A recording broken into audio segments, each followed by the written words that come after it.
No, you're wired? Yeah, I'm wired. Well, a couple of fun things before we get down to business. For those I haven't met, my name is Kenneth Huber. Ken, I'm the club librarian. And if you haven't done so already, check out a book from the club library. It's spread out back here on the tables. And as many of you are aware, one of my shticks is to bring interesting, unusual things to put on the table with the library books to encourage guys to not check out library books. And it's been working. It's a great system because I always bring all this stuff that nobody checks out any library books. So it's working just as I intended. Tonight, I realized our topic was fire and fire safety. And I don't consider myself a fire collector, but I started to glance around. What could I grab? And it turns out I am a little bit of a fire collector. And I brought some of the stuff tonight. Fire gun number 4 is an interesting 2-canister job that looks like it's made out of copper. The Captain fire extinguisher on the rear table is an old timer with its original hose and a fancy nozzle. And instead of being a continuous cylinder, it's riveted down the back, kind of a more interesting one. There is a live steam fire pumper on the back table that's supposed to look like it's about 1895 to 1905. These were steam-powered toys that were made in Germany that actually worked. And this is a reproduction of one, and it actually works. You can fill it with water, put in a fuel tablet, build up a head of steam, put it in gear, and off she goes. Or stop it and flick the other lever, and it will spray out of the fire hose for putting out a fire, a very small fire. So that's back there too. And I was at a swap meet some years ago, and I came upon something called the anti-fire pistol. This hangs on a bracket in your garage. And so here we have the anti-fire pistol and an extra cartridge in the rack in case you don't get the fire all in one shot. And this is made on Shaftesbury Road, Acton, London, England. Pull lever, aim low, then fire.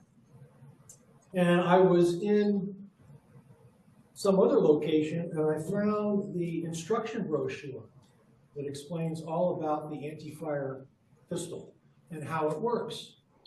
Jerry's probably going to cover all this in a few minutes anyway, but in case he doesn't, I've got these materials here. Basically, this is set up like a shotgun shell. So it's got a black powder charge in it, and you fire it at the base of the fire, and it goes off like a shotgun.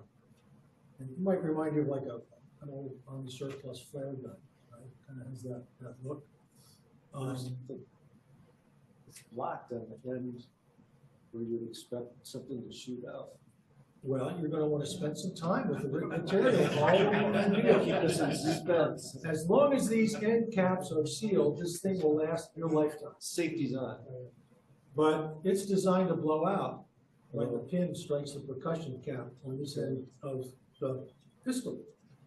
And when you go online and you read anecdotes about these, people find them. Usually a landlord-tenant situation or a commercial building, somebody's come in and they find this hanging on the wall. What the hell is that? What do we do with it? They wind up calling the police department. Well, you need to call the fire department. And it turns out it's the bomb squad.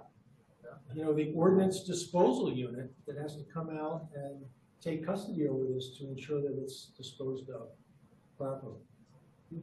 And then there's Mrs. Huber, but she allows me to hang this out on the wall in the garage. I don't take it with me. Should we pass this? No. It's not that I don't trust you. That's exactly what it is. I don't trust you.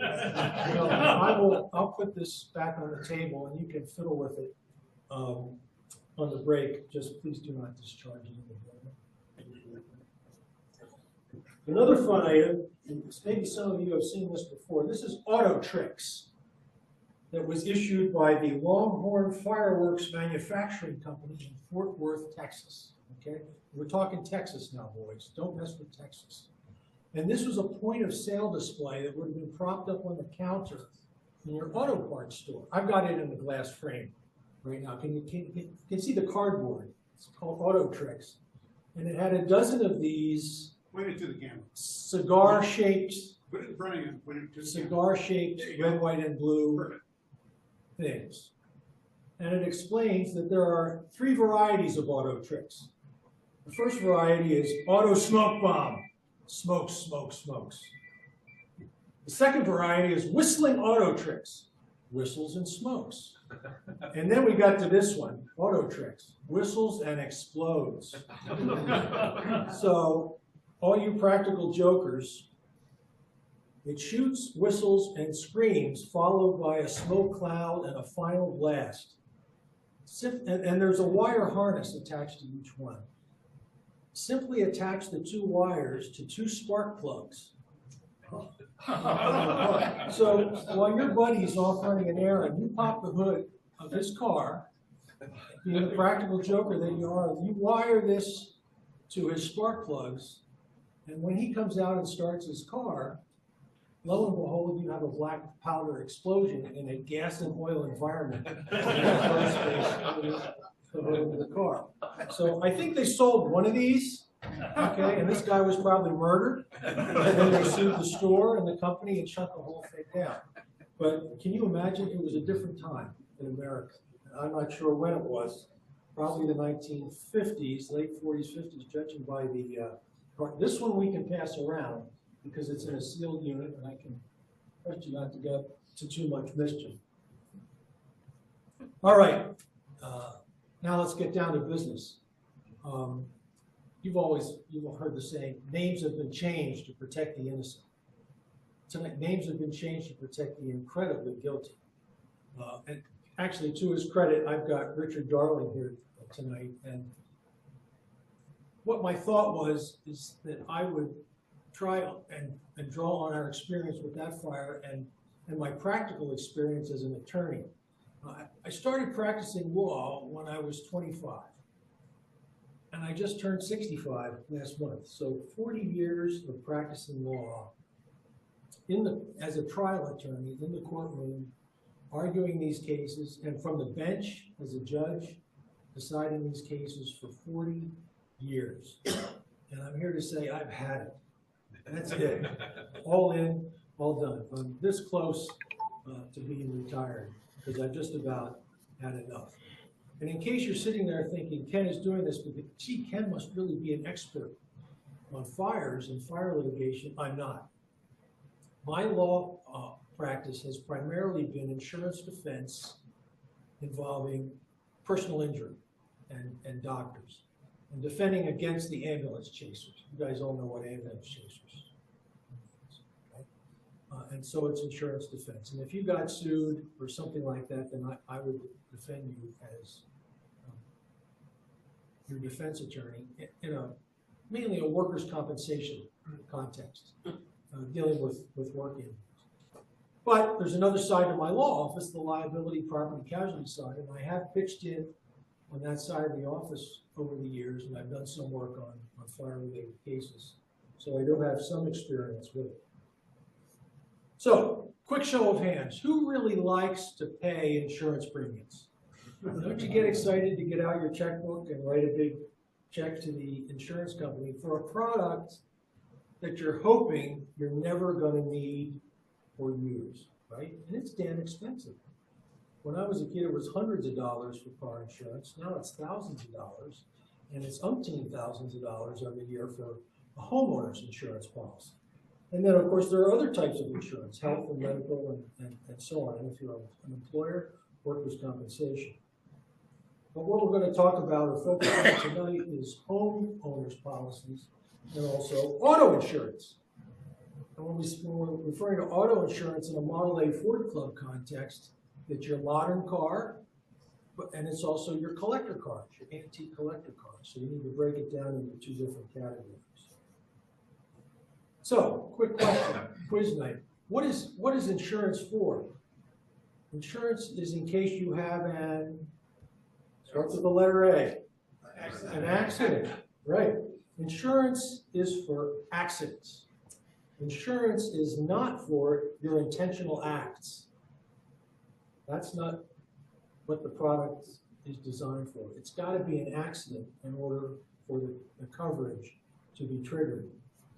And we'll talk about that in a little more detail in a minute. But in a fire context, if you have a fire and it's not an accident, somebody did it on purpose, we have a special name for that. What's that called? Also starts with the letter A. Arson, yeah. And you could be made to sit in a jail cell and think about it a little while if you get caught performing an arson. Also think about it this way. We're in the antique car hobby, we're in a gas and oil environment, and we've had a fire. What's a very popular flammable liquid substance that arsonists often use to set a fire? Starts with the letter G. Gasoline. Yeah. And so we're on shaky ground right from the get-go when something like this happens to one of us. Now, home insurance. You all have a homeowner's insurance policy, and it covers different things. It covers your structure, it covers your contents, and then as a matter of public policy, it will also protect you from liability. So for example, if somebody comes onto your property and slips and falls in your driveway on the front sidewalk of your house and you get sued, the policy kicks in and you will be covered for that. Our focus is on the structure and the contents. And in most insurance policies, there are policy limits in each of those categories. In other words, you buy a homeowner's insurance policy and it tells you the cap that it will pay. Here's what we'll pay on your structure if your structure is destroyed. Here's what we'll pay on your contents if your contents are destroyed. And we also have these antique auto insurance policies. Now, my cars are insured with Plagge. Anybody else here have Plagge? Or maybe, oh, a lot. St. Paul Mercury, others. And they're common recognizable names in the hobby. One of the nice features about antique auto insurance these days is that you can buy a policy with an agreed upon value. You buy your policy up front and you have a conversation with the insurance company about how much your car is worth in case something really bad happens to your car and you lose your car. And my experience has been to err on the side of caution and, oh, well, I got a $30,000 Model A Ford, on my policy. Is it really worth $30,000? But I don't know. But if I can convince the insurance company it is, and they'll insure it for that, then that's what I'm going to do. Okay, Mr. Huber, send us a couple of pictures of your vehicle and what your odometer reading. Okay, yeah, we can insure that for you for $30,000, and they set the premium and you do it. That way, when shit happens, you're not arguing with your insurance company over what your car's worth. Of course, there's a flip side to that. You have to pay attention to what your car is worth. And I think everybody's natural inclination is to be frugal and keep this as cheap as possible, right?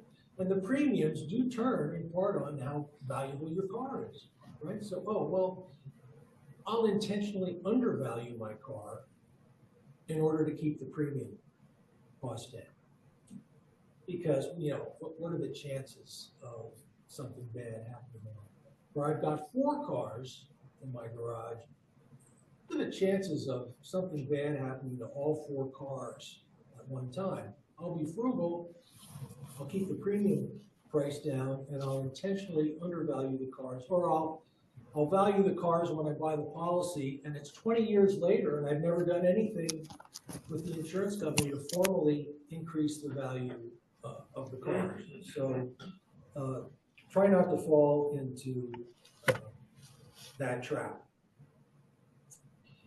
I think most everybody in the audience tonight recognizes that there's homeowners insurance policy, or homeowners insurance, and there's automobile insurance. And so you shouldn't expect your homeowners insurance policy to cover your car. Because if you look at the language in your homeowners insurance policy, there will be exclusions, and it will include motor vehicles. Your homeowner's insurance policy, however, will include your personal property. So, for example, let's assume your garage burns down and you have cars in it that are covered by a modern auto insurance policy and a hazardous policy. What about your personal property that is in the garage? That should be covered under the terms of your homeowner's policy. Well, what if the personal property is a Model A engine on a stand? Could be covered. Right? What about if it's just a transmission in your garage and it burns up? Should be covered. What if it's a rolling chassis that has an engine, transmission, seats ready to go, but the body's sitting over here off to the side and hasn't been put on the car yet? Well, now we're shading into a gray area because that might be a car. And what you find out when something like this happens and you get into it, there are going to be 101 different little judgment calls for the claims adjuster to make. And you want a happy, amiable claims adjuster who really likes you, so that when it comes to making those judgment calls and he exercises his discretion, he's going to do it in your favor. That's another thing that you learn. What is an insurance policy? An insurance policy is basically a written contract. You've got a contract with the insurance company to perform when such and such a thing happens. And so when you have a fire and you call Ken over to help you out with the fire, I need to see the policy. And we might be sitting there at the dining room table and we're going through these declaration sheets that you've received over the years that kind of state your insurance terms in summary fashion and your policy limits, but it's not really the policy itself. Well, where is the policy? Well, don't know. Well, we live in the age of the internet and electronic. Maybe the policy's on the computer. Federated Insurance Company homeowners policy. The insurance companies do not put their policies up online. It's like proprietary trade secret information to them. They're not just going to put it out there for just anybody. And besides, over time, the language of the policies can change. So they could put it up last week and a year from now, it's not going to be applicable anyway. And there are also privacy concerns. So I know that my friend has this policy with Federated. Federated is in Owatonna. Anybody been to Owatonna? You know that huge Federated insurance campus that's down there? Federated is a big company all over the United States, but they're headquartered out of Owatonna. Well, I'm not driving all the way to Owatonna to find this policy, but they have a branch office in Edina, down by Southdale, shopping. That's where I'll go. Drive down there. Hi, I'm Ken. My friend has had this fire. I'd like to get a copy of his policy. You would? Yeah. Are you an attorney? Well, yeah, but I'm his friend. Well, no, you cannot have a copy of the policy. We can give it to your friend because it's his policy, but we're not free to just give it to you. So anyway, we did eventually get a copy of the paper policy. Also, when you buy one of these policies, it comes to you, and then periodically over the years there are changes, and the company sends you little addendums and pieces of correspondence and things like that. Save everything. Save everything. Don't throw anything away. If it comes to you electronically, go to your printer, print it off, set up a Pendaflex, and put it in there for review later on in case we need it. One thing that surprises a lot of people is you think, oh, everything is governed by the written contract. No, you can go outside of the written contract. Because the individual state legislatures get involved with insurance. We have an insurance commissioner in the state of Minnesota because insurance companies can be problematic. They can be slippery. They can be tricky. They bear watching. Constituents complain, and politicians go to the legislature and they promulgate rules and laws that apply to the insurance company to your benefit that you need to know about. So in addition to your written policy, you have to look at the statute in the state where you live. And these little addendum that you get in the mail probably say that. And if you live in New York, this. If you live in Connecticut, this. If you live in California, these tend to be the more populous, densely settled, prosperous states. It rarely says if you live in Idaho. Idaho doesn't get to active connection insurance. But it happens in Minnesota. And so, for example, remember years ago, if there was a hailstorm and the hailstones wrecked one side of your house, the insurance company would come out and say, well, we'll pay for the one side of the house, but we won't do the rest of the house. Well, that's malarkey, because the color of your siding has changed over the years through the UV light and so forth and so on. So they go to the legislature and they get that changed.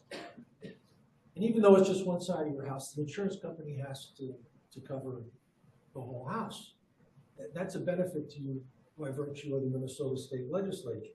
And maybe you've encountered similar things. When you go to rent a car, the person at the counter who's renting you the car, well, now, we can offer you this insurance coverage on the car. Are you sure you're covered? You sure you don't want to buy it? Okay, initial here. Initial this on the sheet. That's to protect you. And the reason they're doing that is that they've been ordered to do that by the state through some of these statutes. All right? You go to a tool rental agency. You're going to rent a pickup truck or a stump grinder or something like this. They're offering you, you want the damage waiver. They make you sign. That all comes to us by virtue of the statute. And it turns out that it applies to the policy limits on a homeowner's insurance policy. So our elderly friend calls up the federated agent and says, I just need a homeowner's insurance policy. And I really just, I'm on a fixed income, Social Security, just basic, kind of cheapest, how can we keep this the most economical, affordable way to do it? Sure, we can do that for you. And they sell you the policy. So I'm sitting there looking at the policy and I'm thinking to myself, these policy limits seem awfully low. But then you open the Minnesota statute book and you look and you find that the agent is obligated to offer you a higher level of coverage in writing. Do we have anything in writing from the agent that documents that they offered you a higher level of coverage? No. Nothing? No. Well, there's something called errors and omissions of insurance agents. And there are agents that are independent agents. You see these big billboards. Hi, I'm Joe Blow. I'm your independent State Farm insurance agent. Other agents are captive. They're in-house. They work for the insurance company.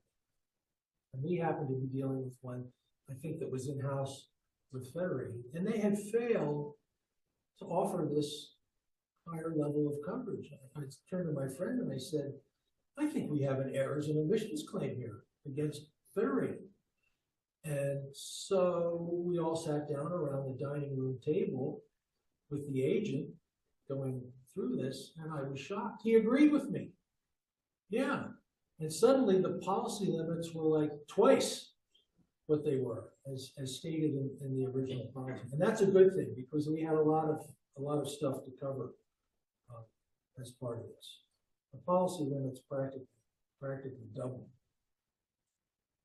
That can be important because there's all sorts of sneaky fees that can come into play when you have a fire. And Mark's here as part of this, and Jerry and Dale and some of the guys. When we had this fire, the clarion call went out to rally the troops, and everybody came over to help clear out the garage and salvage things and clean things. And that was in addition to the professional people who were on hand that had been hired by the insurance company to do all of this work as well. And then we got into a situation where we had all of this cleaned up salvage material stockpile, but they were charging us storage. And our friend, Mr. Leader over here, who had some warehouse space, and we had to find a way to stop the bleeding so we could get it out of storage with the insurance company and get it over with Mark to sit on it for a while until we were ready to take it back into the reconstructed garage. All of that money comes out of your insurance policy, out of your policy limits. And it's not cheap. 30,000, what was it, 30-some thousand dollars? And you don't get to decide what these salvage companies, these cleanup companies are charging the insurance company. They decide for you, and you just have to live with it. And if you think that you're going to get a credit because your friend Jerry and Dale came over and the gang did some of the work, it doesn't work that way. And the coverage limits are tight. So that's just something for you to keep in mind. So you've had this fire and you're freaked out. I mean, you're really upset. You're kind of panicked. You're not thinking clearly. What do you do first? Well, your first inclination might be to call Dale and Jerry and rally the gang. Help! Get over here and start pulling stuff out of the garage as soon as you can. Not good. Don't do that. You need to wait and be patient and let some of these other players in the system do their thing. There's two reasons for that. First is you often hear the phrase cause and origin for these fires. That's actually backward. It's origin and cause. At the Travelers, the insurance company that I represent in court, there's actually a fire lab that they have in Windsor, Connecticut, that is like a chemistry and a forensic lab that works on these fires. They like to think of it as a science, trying to figure out what causes these fires and how they spread. You learn pretty quickly it's a little bit more of an art than a science. They'd like you to believe that it's a very cool, collected, objective clinical process, but there's a lot of subjectivity that goes into it as well. But they have very sophisticated equipment. A machine right here that can detect a petroleum product that's a quarter mile away. It's that sensitive, that kind of thing. Analyzing inks, analyzing paper for forgeries, and all the sort of things that an insurance company needs to get into. And as we discussed at the outset, insurance is for accidents, not intentional acts. And you just had a fire at your house or in your garage around gasoline and oil. Just wait. Wait for the insurance company to get in there and send their guy over to look through this before anything gets tampered with or upset, because you want it to be covered. You want them to be convinced that it was an accident. You don't want to get any pushback on this. So just cool your heels, take it easy, let them do their thing, all right? And chances are it'll be just fine. The other reason is something called subrogation. Another quick show of hands. Anyone? Class? Subrogation? Anyone? No. Okay. Subrogation. When your insurance company pays a loss on your behalf, but it's due to the negligence or the carelessness of somebody else, they pay the benefit to you, but they have a right of subrogation. They can pursue the negligent third party that caused your loss. Example, you're out in your car as part of your job. You're in the course and scope of employment and you get whacked. And you've got a physical injury and you collect workers' compensation. Well, the workers' compensation insurer can sue the other driver that hit you. They ran a stop sign and they caused the loss. And that sort of thing. And so the insurance company is thinking origin and cause as well as subrogation. Let me give you some examples from my law practice. The Kings Cove Marina fire. Ring any bells? This is about 20 years ago. You head down Highway 61 like you're going to Hastings. You're in Hastings, basically. Off to the left, coming from St. Paul, Kings Cove Marina. Pretty good-sized marina. right there on the river. Well, you see at the end of the season, people have shrink-wrapped boats. You know what a shrink-wrapped boat is? Big saran wrap, white saran wrap looking thing. Well, you build a little lightweight superstructure around the boat, and then they put this shrink wrap on it. And usually the marina does that for you if you're the boat owner. Well, enter stage left, Dr. Shrink. He'll sell you a do-it-yourself shrink wrap kit. He comes to you in a big cardboard box, big sheets of sheet wrap, and a torch with an open flame, because that's the way you heat up the material to get it to shrink, which is okay if you're a professional and this is what you do for a living at the marina. But if you're a first timer who's never done this before, turns out it takes a deft touch with an open flame torch on this material. Otherwise, not only are you burning a hole through the material, you're dropping burning globs of plastic down into your fiberglass boat. Can you tell where I'm leading with this story? Travelers has the insurance coverage on one of these boats. And our young man, guy in his 30s, bless his heart, out there trying to do his best, shrink wrapping his own boat. And this is what happened. He has this mishap and he sets his boat on fire. Well, you've seen the way these boats are stored in the marina. They stack them like cordwood at the end of the season. And it's windy. It's the end of the year. And can you picture this in your mind's eye? Just like dominoes. It must have burned down 100 boats. And it's a Sunday afternoon, a sleepy Sunday afternoon. There's only a skeleton crew on hand at the marina. And where's the gear? Oh, it's locked in this shed. Where's the key? They're running around like the Keystone Cops, right? And in the end, it's a toxic waste site. There's so much burned fiberglass down into the water in the river that they have to cordon it off like some kind of Superfund site, in addition to all these burned up boats. So my telephone rings. Kenny, we've got the coverage on this boat. Get in there and get some of this money back. So I go to the deposition, and it's the deposition of the young man who had the mishap with his boat. And he's sitting there surrounded. You see these billboards around town for these attorneys who are chasing ambulances. Tough, aggressive. Often they got a big cigar in their mouth. There might even be a bulldog, in the background. And he's representing the claimant. And then you get to an event like this with these defense attorneys, and some of these I got to the deposition of this guy, and there's a video camera like this. They're videoing this guy's depo. Well, why would you? We take video depos of doctors, not of regular people in civil cases. Well, the reason we're doing this is that defense attorney over there is a wild man, a real bully. And this is the way we keep him under control, because he knows that we can show that video to the judge. So they start questioning this guy about what he's doing with his boat and the torch, and asking, oh, I own this boat first, this boat, and you realize he's a dedicated hobbyist. Every couple of years he upgrades to a bigger and bigger boat, and man, is he proud of his boat. But then we get into a discussion of his financial situation. And has he ever filed for bankruptcy? And is any arrears on any of his debts? Then we get into his relationship with his wife. Are you getting along? You're not separated, are you?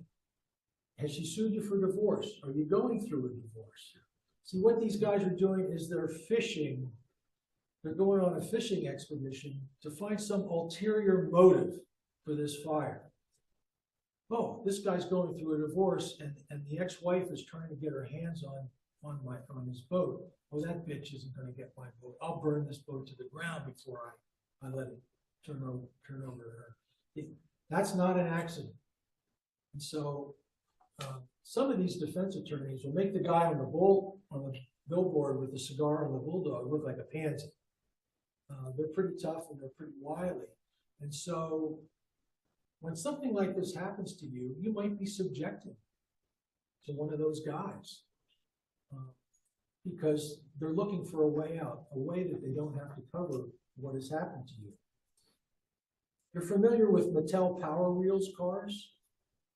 the little electric cars that they sell to kids at Toys R Us and these other, they've sold millions of those. But early on they had problems with the batteries, for battery fires. We still have problems with battery fires, right? These lithium batteries, you can't take them on airplanes. You're not supposed to pack them in your luggage, et cetera, et cetera.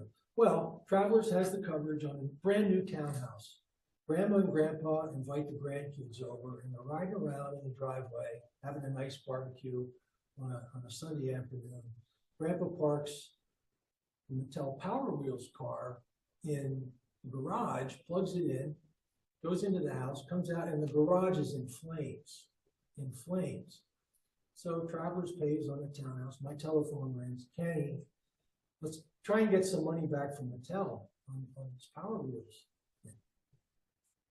Well, lo and behold, it turns out they put me on an airplane flying to Buffalo and back, cross-examining experts.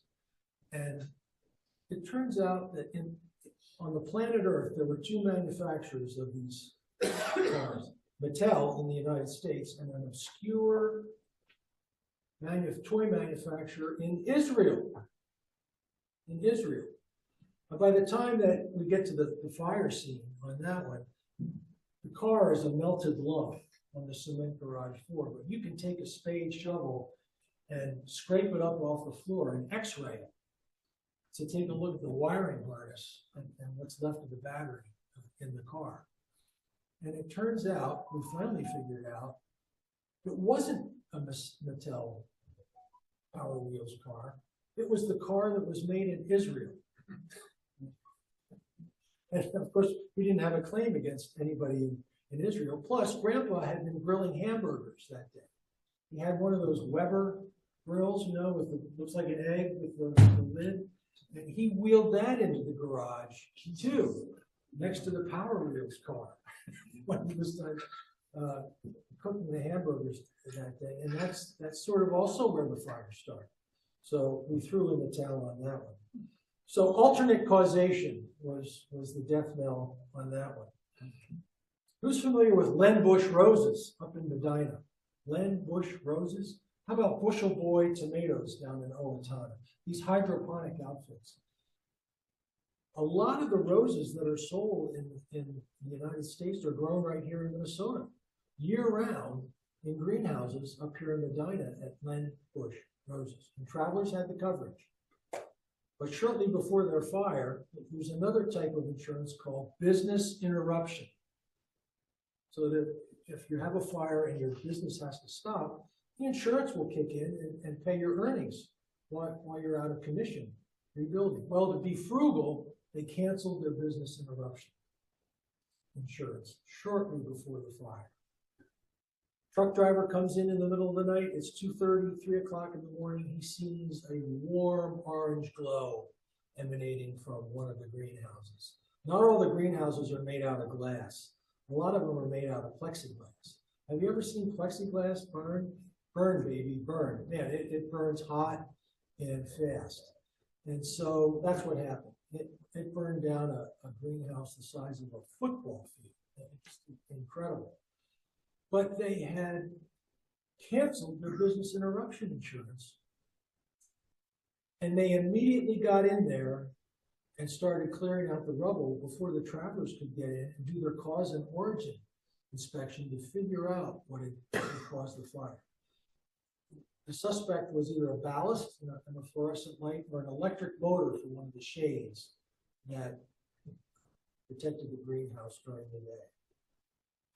So that was a cautionary tale on premature cleanup in a commercial setting because Travelers was very upset. Here's a strange one. We had the workers' compensation coverage on a delivery driver who was out in his truck.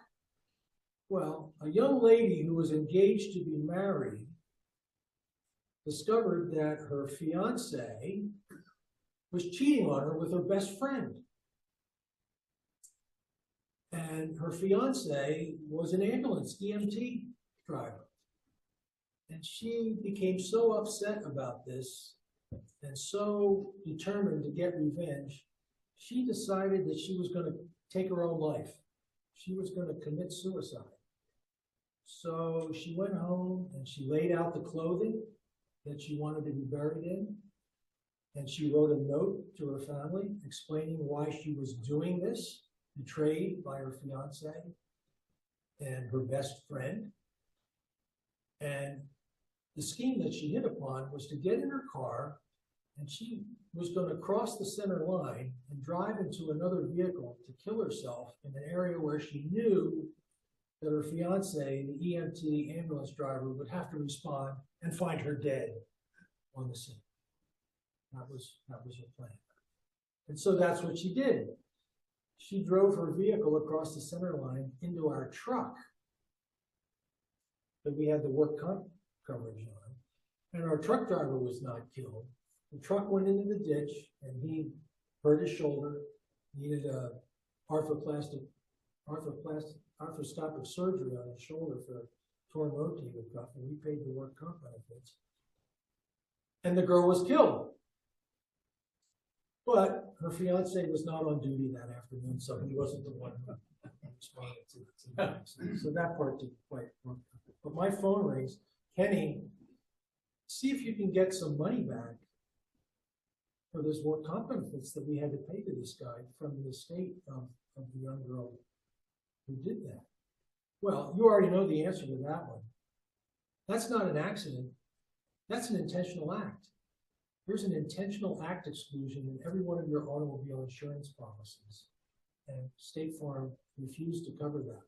And we litigated the heck out of it. Make an inventory of the contents of your garage or your house so that when stuff like this happens, you have a list for the insurance company to value things. Because in our instance, we basically had a professional caliber auto repair operation taking place on an amateur basis. People from around the country were sending things to this fellow to repair them because they knew he had the knowledge and the wherewithal and the bits and pieces and the parts. And all of that was destroyed in the fire, all of that inventory. So we had to sit down after the fact and piece together all of this, not only the inventory, but all the machinery, the equipment, and the tools. And that took a long time. In connection with that, we need to talk about depreciation versus replacement cost. Because the material that is destroyed in your fire may be subject to depreciation rather than full replacement cost, depending upon what your policy says. If you can do it, buy a policy that provides for replacement costs so that you're not taking a hit. As the insurance company takes a look at your line item of stuff and decides what's eligible for depreciation or not. Who's heard of Starrett tools? Starrett tools for fine machining? Well, particularly valuable, but they cannot go through a thermal event like a fire and be usable afterwards because it's such fine tolerance, thousandths of an inch and so forth. So they're toast. They might look good to the naked eye, but they're done. And what you find is that the stuff that's being sold right now isn't quite as good. It's coming from China and so forth. And to go back to Starrett and replace the tools is quite expensive. And Starrett tools don't really wear out. I mean, it's not that kind of, they're measurement tools and they're going to be good for a long time. Why would they be subject to depreciation? So there again, you get into this discussion with the claims adjuster, and yet you want him to like you because he's got discretion. And you want him convinced that no, we really shouldn't depreciate these Starrett tools. And you want him to say, okay, all right, I'm good with that. The last thing I wanted to talk about is betterment, what we call a betterment.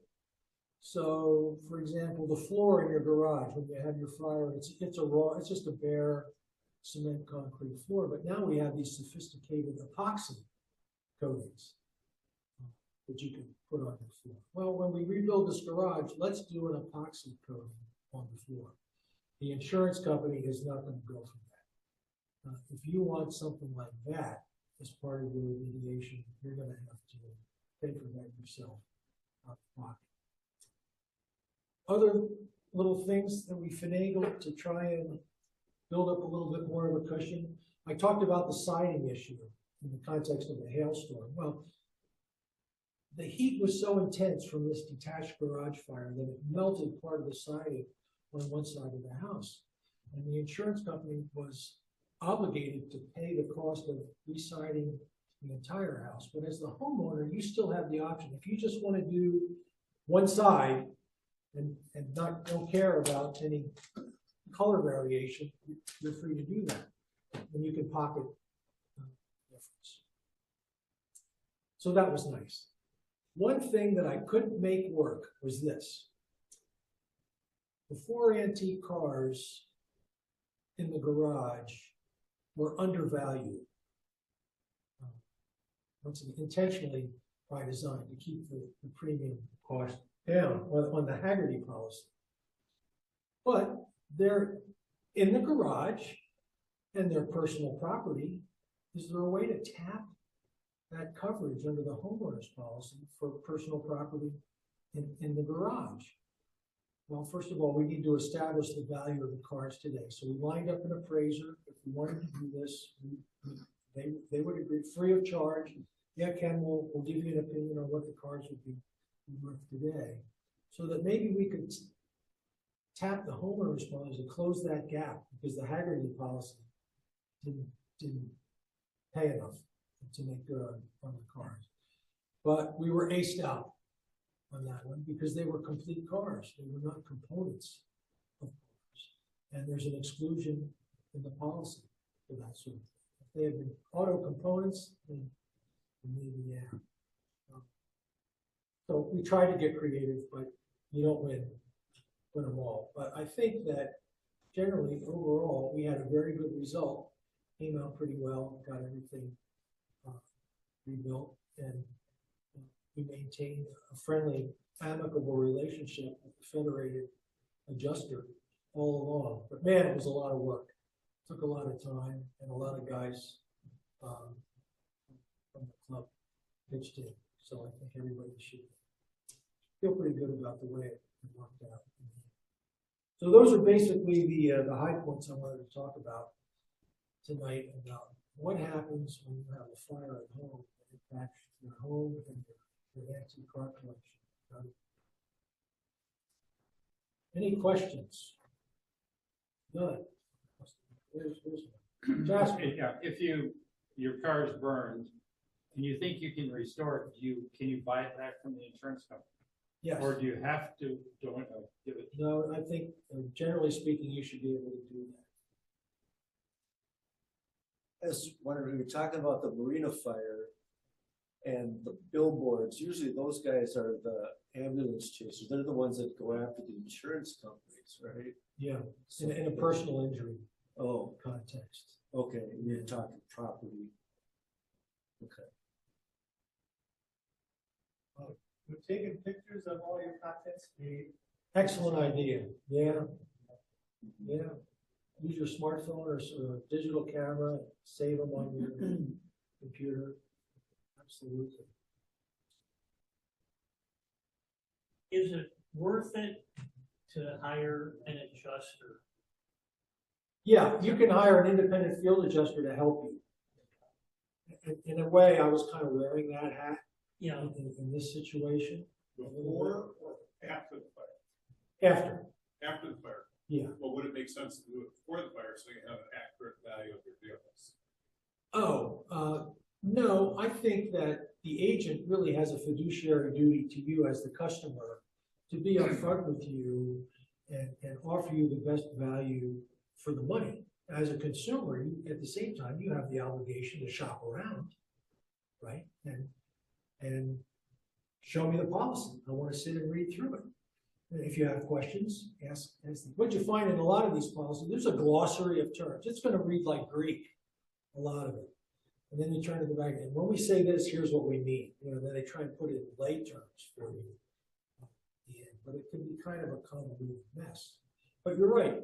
If you go through all those steps and you still have questions, yeah, then you might beg somebody to give you some professional advice on which policy is right and the best for you. This is one of my pet peeves. Why not write it in lay terms to begin with? Well, a lot of them will. They're trying to, as a marketing strategy. Because, yeah, it gives people a bad feeling. Somebody's trying to pull the wool over my eyes. This is great to me. What's going on here? I talked to a state fire marshal a few years ago. You're talking about fires, but I'm talking about start fires. And he said, these trickle chargers you get from China, Taiwan, or whatever, and you leave them on all winter long, that's a big no-no. Second of all, is rechargeable tools. And one of the biggest things is when somebody has a rechargeable tool and their charger doesn't work anymore, so they go get a charger off something else or another wire that fits them. That's what causes most of the problem. Roger. Extension cords. Extension cords. That's another scapegoat.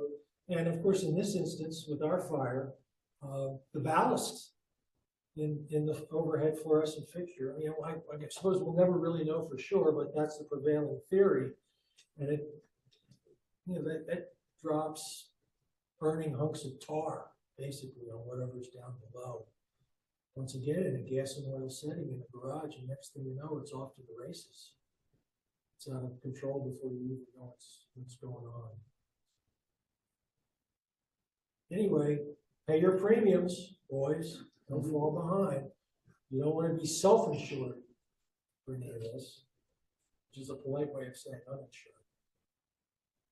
Okay, very good. Thank you for your attention.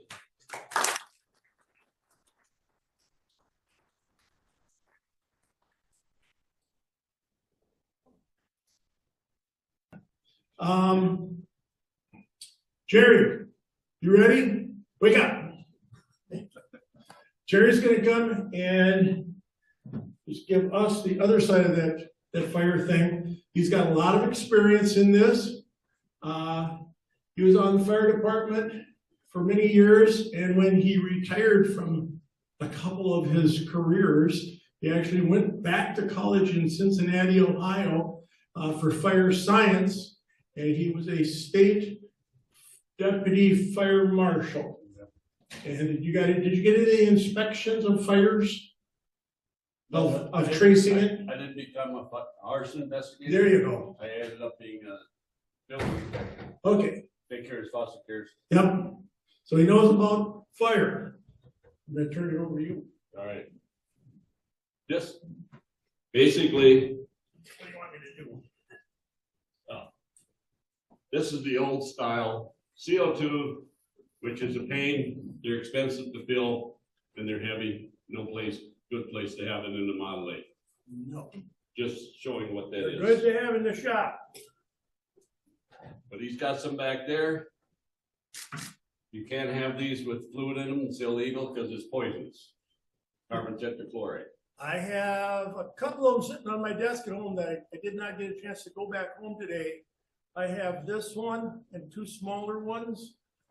And one was a CB, chlorobromoethylene or something like that. And I've got a cute little one, as I understand it. They were sold to be mounted on a motorcycle.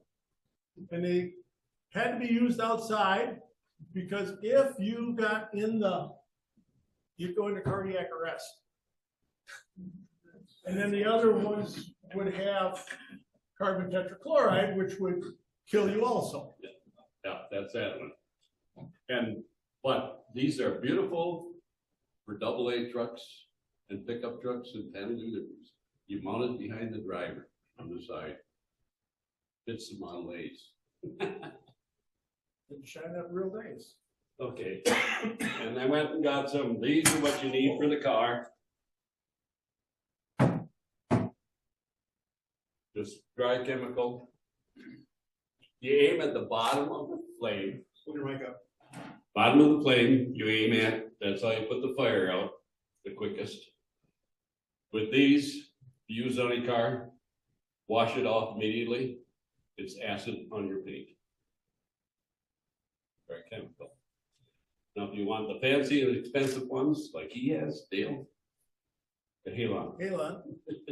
But that too isn't good being in an enclosed area. But basically, this is also what you have in your house. your garage, dry chemicals, So are these ABC, ABCs. and that's what you want for any, well, it covers everything, right? Yeah, yeah. And basically like this would be the handy to have under the back seat of the Model A. On the side, Or in your house, or in your house. garage, Yeah, universal. yeah, and if you have one at home, either under the sink, in the kitchen, or by the garage door. Because your garage is where you're normally gonna have a fire. Gary, those ones that, the brass ones there that have the, you know, nasty chemicals in them, Yeah, you said you could have one in your truck, that'd be empty just for looks, right? yeah, for looks. Yeah, Yeah, that's what I'm saying. You wanna make sure. Yep. That's to make your car pass judging. Yeah. But yeah, this is the type what you want in your house and actually it's required in rental units to have one in every house. And I had to find one in every daycare or foster care when I went, or else they wouldn't get passed. Oh, hold it upside down. This one? Yep. Once a year, hold it upside down, shake it, tap it with a rubber mallet. That's what the inspectors do. If you're in a business, you have to have them do it once a year. For your own home, you do it once a year. That keeps the powder loose. And basically, I had an assistant fire chief that bought out a guy that retired with fire extinguishers, so I helped him and learned from him. And I think the time that they empty for like a business, church business, is I think every 6 years they empty them and refill. Otherwise, the other years, they're basically, when you're not looking, they hold it upside down and shake it and tap it. That's an annual inspection. Yes. Sherry, what do you do with ones where the needle is down in the red? And it's not refillable? Oh, Just the ones you buy at Menards and they're refillable. they are? That's what those are. Well, I know I've seen. Oh, there's some- smaller ones. Yeah, there'll be some small ones that once it's shot, it's done. But these have, they unscrew them and fill them and recharge them, So the small ones, they just go in the trash? I guess. But yeah, we did a lot of filling of these. Yeah. Why do they have a 6-year life? Is that because the powder solidifies or something, or? They want to make money. Oh. It's like a insurance that, hey, the thing is still good. Yeah. They empty it. And, you know, you find some that are in bad places. Yeah. Yeah. Not hanging on the wall. Okay, I've got, let's see, I think mine's about yay big. Yeah, Out the bigger. garage. Yeah. How do I know? Because it's like this, there's no gauge or anything. How do I know if it leaked out or if it's still good? You know, You don't. without a gauge on it. Yeah. Isn't there a weight on the data plate? There's a Gary, weight, Yeah. because if it's empty, then it would be the big lighter. brass fire extinguishers with the chemical bottle inside, turn it upside Oh, down. that guy where you flip upside down, the old style? Yeah, what was that, acid and water, Yeah, soda water? it was water, soda water, and then there was a little bottle with acid in it, because when you tipped it upside down, then it charged it. I've had a couple of them open. You don't find them anymore. They used, when I was in school, our 7th grade teacher had to empty them all, so us kids got to empty them in the playground. Oh, you see them all the time at the camp food shows. Yeah, yep. I got some in the garage too. That's it. Seen ads in the Haggerty magazine for, it's like a smoke bomb, like a flare looking thing. It lights off, it must combust, and blow some kind of smoke. Yeah, yeah, there's that type of stuff too. I think It's more compact, and I don't know Yeah. how, it probably creates a gas that takes away the oxygen, yeah. put the fire out. uh-huh. Well, I guess you'd have to know how to read Yeah, what the weight's supposed to, it yeah, for says full weight. or inspect empty and weight. weigh every 6 months and report on attached card, Yeah. total weight, if it drops below. Oh, here, okay, you'd have to still know what it weighed. full charge contains 5 pounds of carbon dioxide. If total weight falls 8 ounces, have it recharged. That's it. But you need to know what it's supposed to weigh. Dale, on that type of extinguisher, they date them. And every, I don't know if it's 6 or 10 years, you gotta get the tank hydro tested. Yep. Which is expensive, Expensive. and you wouldn't wanna go through that process. If you had a commercial building or you had an insurance inspection, they would look for the date tag and you'd have to keep it up. This has been redated at least 4 times, last one in 92. Yeah. Yeah, they only last so many years and then they're not good no more. I helped my assistant chief fill these. He had a CO2 tank by his garage, big one, and it's a pain in the ass. The pressure on those things, the pump is pumping a high pressure and it's got a relief valve that when that blows, it's like having a ear next to a shotgun. Yeah. And, but we had 3M company in New Ulm that did training every year for their crews, and they also did a free one every June for the fire department volunteers. 36 of us got to shoot their fire extinguishers, and 2 of the 3M employees would have lunch at the fire station ready for us when we're done. 3M was good. I know you were gonna get together with some fire guys out in Buffalo a week or 2 ago. Did you find out any good information to bring back? No, I just talked to Jim Peters. Anybody remember him? Because I wanted to hear his, because he was a fireman too up here, someplace in the metro, I can't remember, but he's living in Ely, and I called him just to make sure. Oh, about the gas cap, the screen in your gas tank. Oh, yeah. It's just a flash fire preventer. I never understood it, so I asked Jerry to explain it. I don't get it. He said it must have been something in 1928 that they thought would help. But they don't have them in cars now. Well, they did demonstrations where they'd hold a match over it to show that it wouldn't. But how does that work? I don't. You wouldn't hold it too long because the fumes are gonna come up. That's the thing, it'd be temperature controlled. If it was cold enough, yeah, maybe. I thought of that. You're talking about the screen that goes in the gas tank. Right. Yeah, Well, that's just to dissipate the molecules or the gas, so they're not concentrated real close together. So you get a complete explosion. Yeah. This way you separate them, and then it continues to dissipate as it gets out of the gas So tank. it's too you know? dispersed, too lean to light off then? Well, it takes more work. That's right. That's right. You know, if you, I don't know, as kids, we I played figured around with being fire. a science teacher, you would know the answer, but I was afraid to ask. but also you can explain too that a gas tank with that much gas in it is more dangerous than the one that's full. Right, and especially if you can, It's a bigger boom and a Concentrate. higher pressure boom. yeah. Okay, because the other part of my question was, and I left that at home too. You're familiar with the I think they were called auto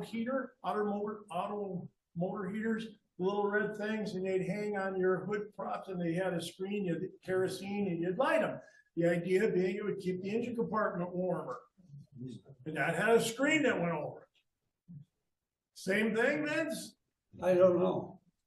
Because now you got a fire right in there with your engine dripping gas. Well, just remember though, one of the principles you've got to remember is that there's a flash point for everything that burns. And if that screen can increase that flash point, it's not going to explode. So it just dissipates, separates the molecules. It's a restriction. What? It's a restriction. But not a restriction. It dissipates it so it doesn't clump together. So aerosolize. Right. But that's what you need to blow up is aerosol. You need it to vaporize. then it goes up good. Well, you've got to be conscious of the flash point too, Yeah. you know, and that. Yes, sir. You mentioned on the halon for extinguisher, is that still available? I had trouble getting one refilled for my boat. I think it's used in a lot of electric rooms and where computer rooms and stuff, electronics, Okay, because that's where it's best. Because years ago, I got a wood boat and they recommended that so that if you needed it. You almost have to really know somebody if you need to have it refilled, and Yeah, I that's- would, Avon takes all the oxygen out, so don't. yeah, be in the yeah, you room. can't go in, you can't There's go a in the delay. building. For a boat outside, but But, that's what they recommended. where my wife worked, that was all sensitive electronic stuff, and so they had one of those great big tanks, Halon, Mhm. and it said, you know, if something happens, get out of the building and do not go back in there. But it would put out any fire, there'd be no residue, there'd be Yeah. nothing, Yeah. nothing, everything was intact. But That is not available readily anymore, right?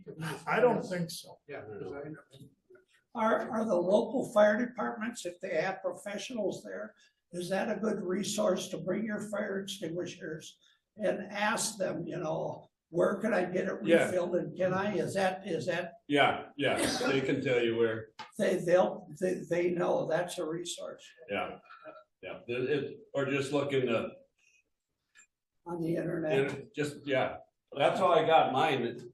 I wasn't sure that I could get it at Menards or Home Depot, so I went online, it was just up the highway from me, I went to the company and got it from the guy in the office. Right? Anybody seen Terminator 2? They were attacking, this computer outlet. And the halon extinguishers went off and they had to wear gas masks. Mhm. I think we're in the building. When I was researching a little bit, very little on these little fire extinguishers that I have, like that one made for the motorcycles, I guess Harley made them, Triumph, it was an accessory. They're cute little things. In reading on this, I found it interesting that they were taken out of, not allowed anymore because of the chlorobromomethane or whatever it was. Yeah. By the EPA because it was ozone depleting. Not because it would kill you.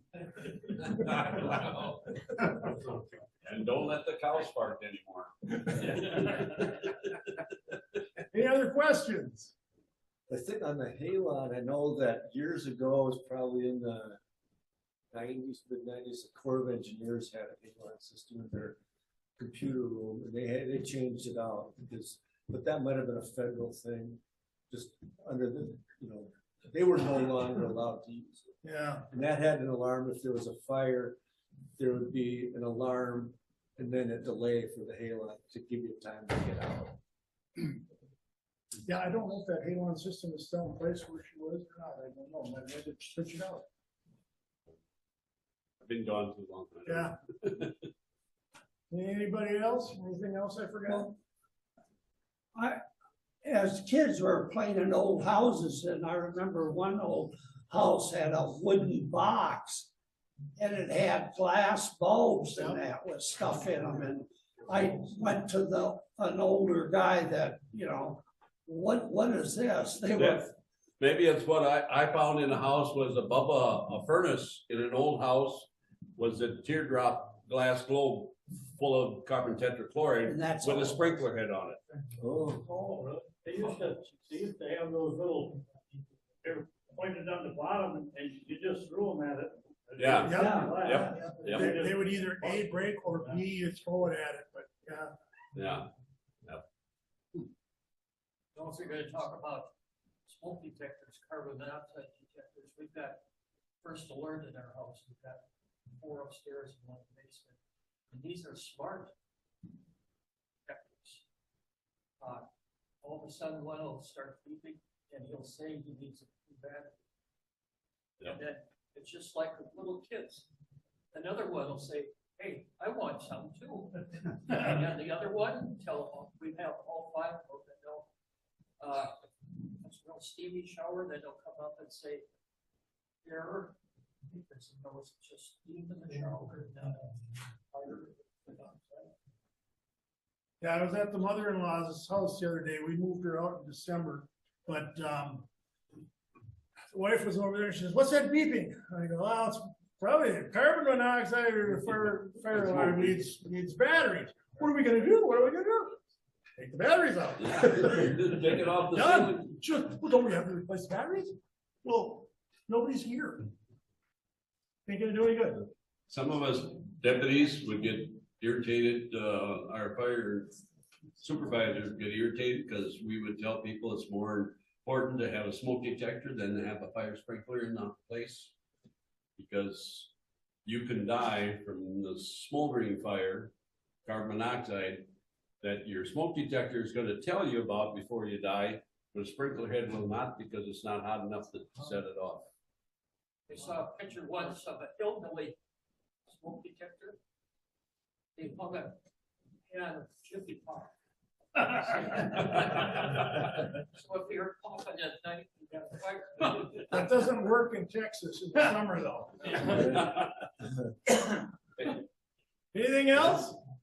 Oh, another question. One thing you have to be careful of is that the dry chemicals are quite corrosive. Yeah, that's what I said. Wash it off immediately. Wash it off if you can, but if you were to discharge a dry chemical extinguisher in an airplane, the airplane's toast. It's done. It's junk. Really? Because it can't clean that powder out of every nook and cranny, and it'll keep the airplane out. So it's Now, done. on that corrosive thing, my nephew had a fire about 3 years ago, 4 years ago. Fire department was there, and when I got there the next morning by daybreak, because it happened about 2 a.m, there was like soap suds, big billowing soap suds that I saw in the neighborhood, and I thought, what the heck is that? Well, it was, they had Firefighting foam. They had foam, they had water and foam, but I'll tell you what, I had to take a lot of the stuff to try to salvage that very day. And that stuff was so corrosive. And it's causing cancer in firefighters. I got something.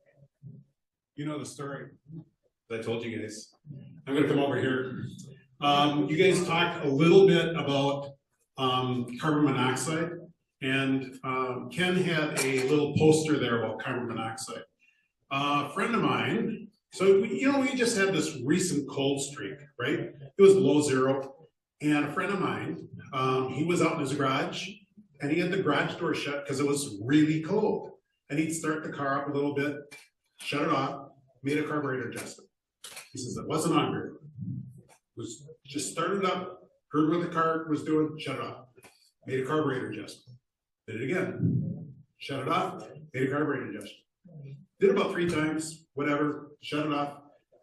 He said, I tripped in my garage. And he says, I couldn't get up. I couldn't figure out what was wrong. I couldn't get up. So he grabs a cell phone, he had a cell phone on him, and he calls his wife. And she comes in the garage and she goes, oh my God. She throws the garage door open, calls the ambulance. He spent 2 days in hospital, carbon monoxide poisoning. He had to be almost in an oxygen chamber. So it's like, don't do that. Do stuff like that in a well-ventilated garage. Because it's like he had an enclosed garage, he had the garage door down, and he was doing that kind of stuff. And he says, it wasn't that long. It's like, it doesn't take long. And he's realized now that he's very lucky because he lived. What your lungs need is O2. Carbon monoxide is O1 really. Yes. And that O1 will win if the two come together, and it's progressive. So what happens, the little pockets in your lungs are called alveoli, and the oxygen will attach to that, and then it helps your metabolism. But the O1, the monoxide, comes in and takes the place of the oxygen. So it progressively gets worse. And that precisely explains why he responded that way. He just couldn't figure out why he tripped. And he goes, I just tripped, and I can't get up. And so he couldn't figure out why he couldn't get up, and that's why he called his wife. Now his wife has told him, you cannot work in the garage until spring, until the garage door is open, and I can see the garage doors open. So anyway, just remember that, guys. I don't want to miss you guys. Yeah. And I knew you would have the answer, but we were afraid to ask. No, but you have to realize, I explained it to young kids, the principles behind this and that, and it. This is the brunt of a lot of my. I know. Thank you, Jerry.